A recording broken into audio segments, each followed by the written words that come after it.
Hello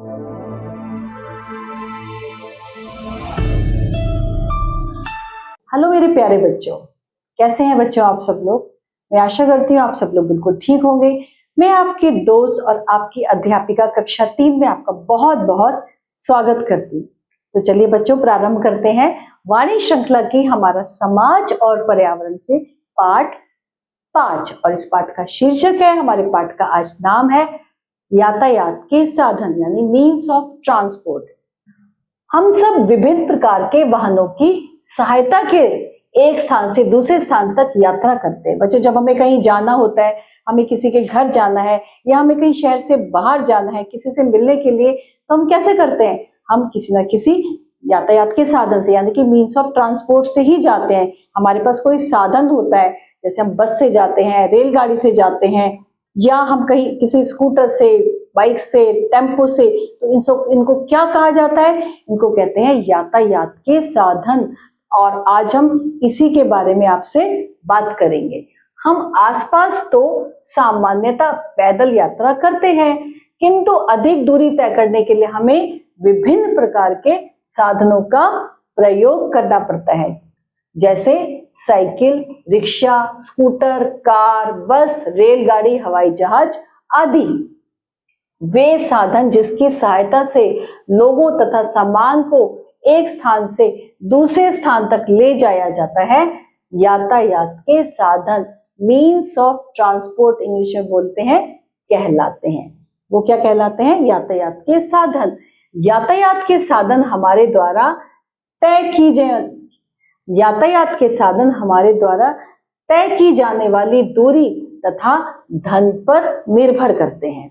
आइए यातायात के विभिन्न साधनों पर हम दृष्टि डालें। अधिकांश आधुनिक यातायात के साधनों को चलाने के लिए पेट्रोल, डीजल तथा गैस जैसे ईंधनों का प्रयोग किया जाता है। यातायात के साधनों को मुख्यतः कितने भागों में बांटा गया? मुख्यतः 3 भागों में बांटा जा सकता है। सबसे पहले स्थल यातायात, दूसरा है जल यातायात और तीसरा है वायु यातायात। तो सबसे पहले हम बात करेंगे, सबसे पहले हम जानकारी लेंगे किसकी? स्थल यातायात की। बच्चों, स्थल यातायात यानी सड़क यातायात स्थल यातायात का मुख्य साधन है। देश के बड़े भागों में पक्की सड़कें बनी हुई हैं। कैसे बनी हुई है? पक्की सड़कें बनी हुई है ना।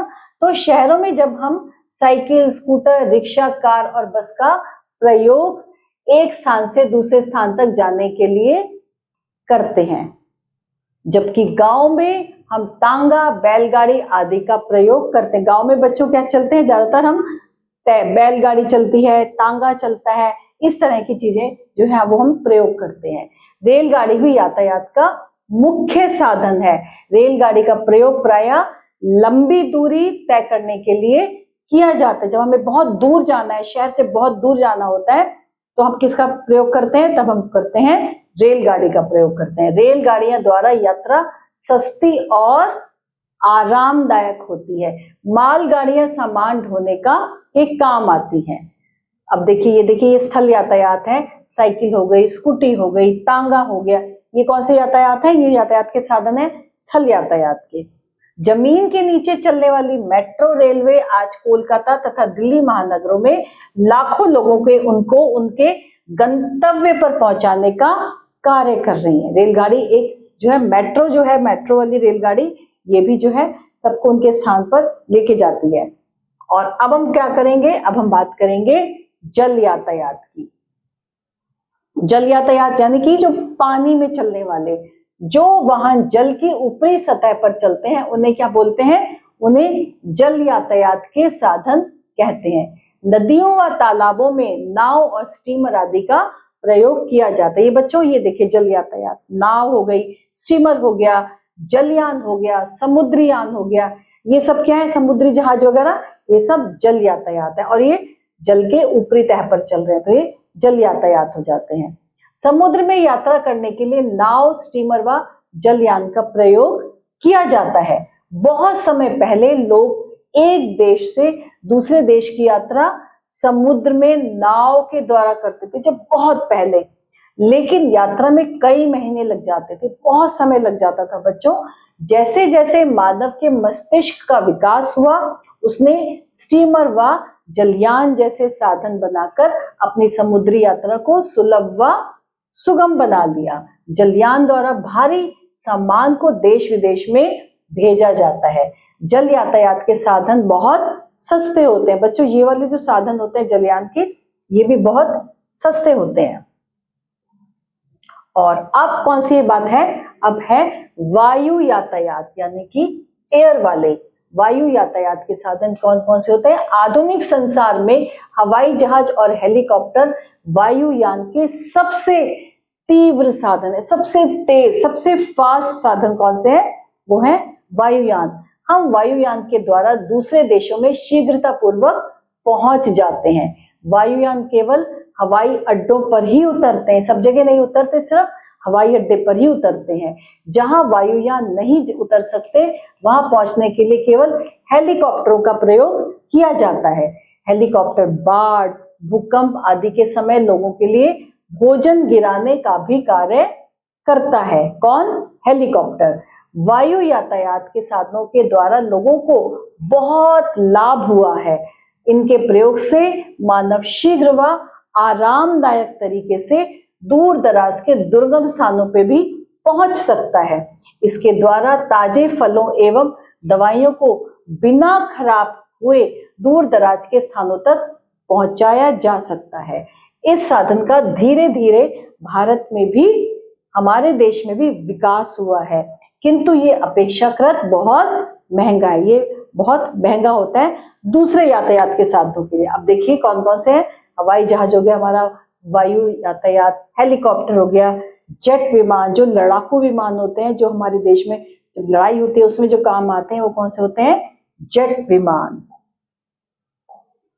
यातायात के कुछ अन्य साधन भी हैं, यातायात के कुछ अन्य साधन भी हैं जो मुख्यतः किन्हीं विशेष स्थानों पर ही प्रयोग में लाए जाते हैं। जैसे रेगिस्तान में ऊंट गाड़ी मुख्य साधन है, जिसे ऊंट खींचता है। ये देखिए, ये रेगिस्तान आपको दिख रहा है, रेत ही रेत, तो इसे ज्यादातर यहाँ पे ऊंट गाड़ी का प्रयोग होता है। और ऊंट को क्या बोलते हैं? रेगिस्तान का जहाज कहा जाता है।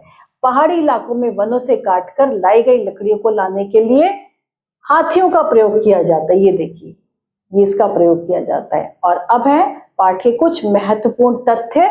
वे साधन जिनकी सहायता से लोगों तथा सामान को एक स्थान से दूसरे स्थान तक लेके जाया जाता है, वो है यातायात के साधन कहलाते हैं। मालगाड़ी सामान ढोने के काम आती है। यातायात के प्रमुख 3 साधन है, स्थल यातायात, जल यातायात और वायु यातायात। हवाई जहाज तथा हेलीकॉप्टर वायु यातायात के तीव्र साधन है, यानी कि बहुत जल्दी पहुंच जाते हैं। और पहाड़ी इलाकों में वनों से काटकर लाई गई लकड़ियों को लाने के लिए किसका प्रयोग किया जाता है? हाथियों का प्रयोग किया जाता है। तो बच्चों, इसके साथ हमने इस पाठ के माध्यम से हमने यातायात के साधनों के बारे में कुछ जानकारी हासिल करी।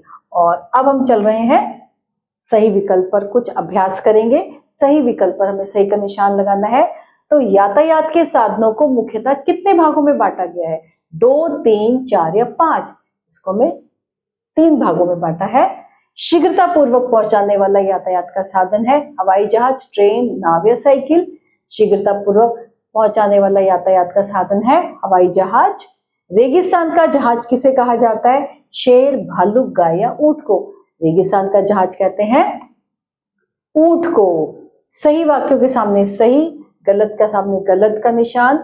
देश के बड़े भागों में कच्ची सड़कें बनी हैं, बिल्कुल गलत। देश के बड़े भागों में पक्की सड़कें बनी हैं। मालगाड़ियां सामान ढोने के काम आती हैं। जी हाँ, मालगाड़ियां सामान ढोने के काम आती हैं। जो वाहन जल की ऊपरी सतह पर चलते हैं उन्हें यातायात के साधन कहते हैं, बिल्कुल सही। वायुयान द्वारा यात्रा सस्ती होती है, जी नहीं, महंगी होती है, बिल्कुल गलत।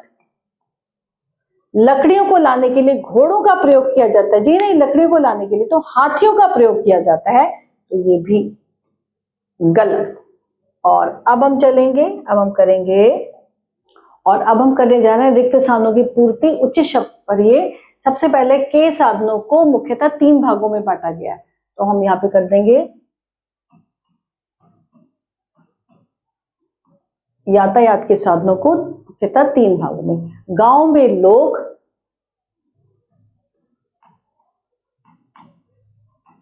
तांगा या बैलगाड़ी का प्रयोग करते हैं। द्वारा यात्रा सस्ती और आरामदायक है। कौन सी? रेलगाड़ी। रेलगाड़ी द्वारा जो यात्रा होती है बच्चों, ये सस्ती होती है और आरामदायक भी होती है। वायुयान केवल कहाँ उतरते हैं? वायुयान केवल हवाई अड्डे पर ही उतरते हैं। वायुयान केवल हवाई अड्डे पर ही उतरते हैं। तो हमने क्या कर दिया? हमने रिक्त स्थानों की पूर्ति करी और इसके बाद बच्चों क्या है? इसके बाद प्रश्न उत्तर है।